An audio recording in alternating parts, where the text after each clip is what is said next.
കേരളത്തിൽ ഇപ്പോൾ ഒരു 8ാം ക്ലാസ്സിലൊരു കുട്ടി പഠിക്കേണ്ടതായിരിക്കും. 8ാം ക്ലാസ്സിലെ കുട്ടിക്ക് എത്ര മാത്സ് അറിയണം എന്നാണ് നമ്മൾ ഉദ്ദേശിക്കുന്നത്? ഏറ്റവും മിനിമം 2 നമ്പർ കൊടുത്താൽ ഡിവൈഡ് ചെയ്യാൻ, ഹരിക്കാൻ അറിയണം എന്നുള്ളത് നമ്മൾ എക്സ്പെക്ട് ചെയ്യണ്ടല്ലോ.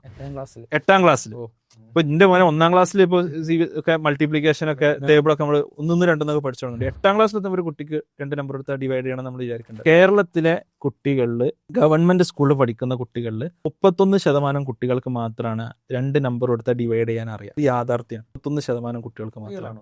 റിയൽ റിപ്പോർട്ട് നിങ്ങൾക്ക് എടുത്ത് പരിശോധിക്കാം. കഴിഞ്ഞ വർഷം 2022 റിപ്പോർട്ടിൽ അത് 39% ഗവൺമെന്റ് സ്കൂളിൽ. ഓവറോൾ പ്രൈവറ്റും അത്ര മുമ്പിലൊന്നല്ല. അറൌണ്ട് 50% ആണ് എന്റെ ഓർമ്മ. 50% കുട്ടികൾക്ക് 2 നമ്പർ കൊടുത്താൽ ഹരിക്കാൻ അറിയുള്ളൂ. 8ാം ക്ലാസ് പഠിക്കുന്ന കുട്ടികൾ. നമ്മുടെ കുട്ടികൾ ഹൈസ്കൂൾ റെഡി അല്ല എന്നുള്ളതാണ് പ്രശ്നം. പിന്നെ എങ്ങനെയാണ് അവർ നല്ല സ്ഥാപനങ്ങളിൽ എത്തിപ്പെടുക?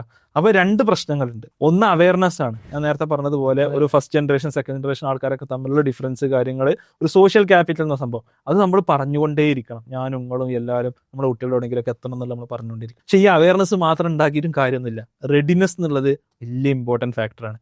ഒരു കുട്ടി +2 കഴിഞ്ഞിട്ട്, നമ്മുടെ മലയാളി പാരൻസിന്റെ ചിന്ത എന്താ?